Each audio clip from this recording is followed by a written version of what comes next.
नमस्कार किसान भाइयों, आज हम ले चलते हैं आपको अलीगढ़ के निवास में, जहां पर ब्राट किसान मेला लग रहा है।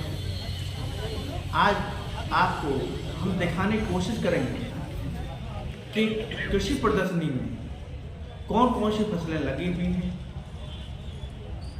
कौन कौन सी फसलों से आपको अधिक लाभ मिल सकता है, उन्हें लगाने का क्या तरीका है और मेले में नया क्या है। और इसके अलावा आपको हम किसान गोष्ठी में भी लेके चलते हैं, जहां पर कृषि वैज्ञानिकों की नई नई तकनीकों से आपको लाभान्वित करेंगे। तो चलिए किसान भाइयों, अब हम आपको लेके चलते हैं किसान मेले में। आपको गेहूं की फसल दिखाएंगे, गेहूं की बुवाई के अलग अलग तरीके बताएंगे, दलहन फसल को दिखाएंगे और चारे वाली फसलें। इसके अलावा कृषि प्रदर्शनी में उद्यान विभाग की जो फसलें हैं उनका भी हम आपको नज़ारा दिखाने जा रहे हैं। और आप विराट किसान मेले का में जो गोष्ठी है, जिसमें विशेषज्ञ आपको खेती के गुण सिखाने जा रहे हैं, उनको हम आपको दिखाएंगे और आप अवश्य ही ये वीडियो देख करके उसका लाभ उठाएंगे। और अगर आपको ये वीडियो अच्छी लगती है तो इसे लाइक करें, शेयर करें। और जिन किसान भाइयों ने हमारा ये चैनल अभी सब्सक्राइब नहीं किया है, उस चैनल को सब्सक्राइब अवश्य कर लें और बेल आइकन का बटन दबाना बिल्कुल ना भूलें। लीटर दूध देने वाली गाय को अगर पूरा चारा अपने खेतों में क्या देते हैं, डीएपी यूरिया। जब डीएपी यूरिया देते हैं और पूरा पोषण नहीं जाएगा तो हमारी पैदावार उतनी नहीं निकलती जितनी निकलनी चाहिए। वैज्ञानिक बताते हैं आपको 60-70 कुंटल निकलेगी, 80 कुंटल निकलेगी, लेकिन हमारे खेत में आती है वो वैरायटी कितनी निकलती है? 10 मन का बीघा, अधिक से अधिक। क्यों?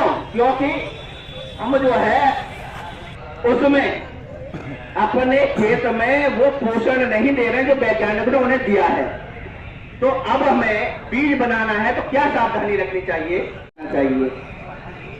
बीज चाहे सरकारी गोदाम से लेके आए, चाहे यूनिवर्सिटी से बीज लेके आए, अच्छी क्वालिटी का कम बीज लेके आइए, 40-50 किलो, और एक एक करके बोलिए। अब बोलने से पहले सावधानी क्या रखनी है? पहली बात तो आपको भूमि का चयन अच्छी तरह से करना चाहिए। भूमि का चयन, जो आप खेती कर रहे हैं, जो आप जिस खेत में बीज बोना चाहते हैं, वो खेत जो है नीचा ना हो। और उस खेत में पहले गेहूं की फसल ना लगी हो, आप गेहूं का बीज बो रहे तो, क्योंकि कोई पहले फसल लगती है उसके बीज उसमें हल जाता है, तो अगली बार आप बोते हैं तो उसी समय पर बीज उग आता है, आपकी वैरायटी अच्छी नहीं बनेगी। तो क्या करना है कि आपको ऐसे खेत का चयन करना है जो पिछले साल वो फसल ना हुई हो। दूसरी सावधानी ये रखनी है, खेत को समतल करके अच्छी तरह से जुताई गुड़ाई करनी चाहिए। और जिस सीड ड्रिल से आप बीज बो रहे हैं, उस सीड ड्रिल को अच्छी तरह से पहले ही खेत से बाहर साफ कर लेना चाहिए। ऐसा ना हो किसी नली उसके अंदर खरपतवार नियंत्रण करने चाहिए। और पहली सिंचाई और पहला खाद बहुत महत्वपूर्ण होता है, उसे सावधानी पूर्वक सही मात्रा में संतुलित पोषण के साथ उसमें देना चाहिए। और पहली सिंचाई अगर आपके कंडीशन सही है खेत की, तो 21 दिन के बाद 25 दिन के अंदर आपको पहली सिंचाई कर देनी चाहिए। ये पहली सिंचाई हम क्यों बोल रहे हैं कि आपको 21 से 25 दिन या अधिक से अधिक 30 दिन में करनी चाहिए? उस पौधे को निकाल करके खेत से बाहर कर देना चाहिए। अगर फिर भी आपको लगता है कि उस पौधा दूसरे पौधे से अलग दिख रहा है, उसे भी निकालकर खेत से बाहर कर देना चाहिए। और इसके बाद आप जो है सही तरीके से पूर्ण पोषण दे करके अपनी देख रेख में उसके तैयार करना चाहिए।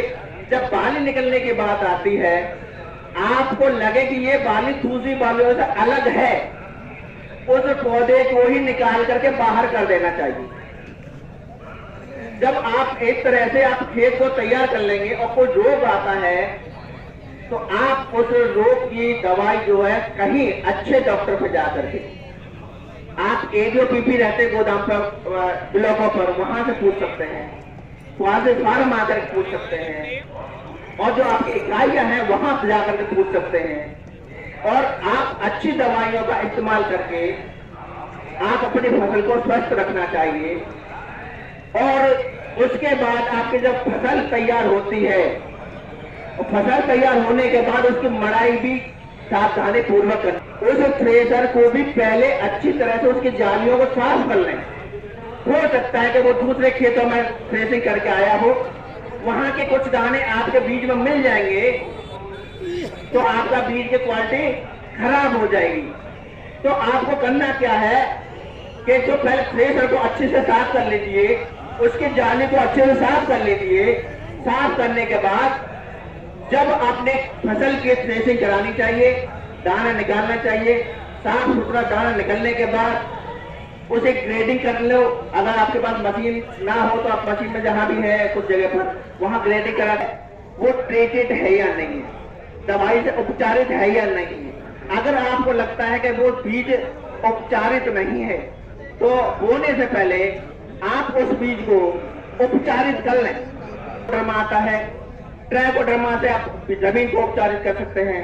बिवेरिया बेसियाना आता है, उससे जमीन को उपचारित कर सकते हैं। और उपचारित करने के बाद ही अपने खेतों में बीज की बुवाई करनी चाहिए। और इन छोटी छोटी सावधानी रख करके हम अच्छे क्वालिटी का बीज तैयार कर सकते हैं। और उस बीज को अपने खेतों में बोइए, अपने पड़ोसी को दीजिए। अगर आप कम दामों में भी देंगे तो हमारा पड़ोसी की भी तो लागत कम होगी कि नहीं होगी, आपकी लागत कम होगी कि नहीं होगी। इधर में आपने घर का खाद लगाया तो लागत कम होगी, उधर में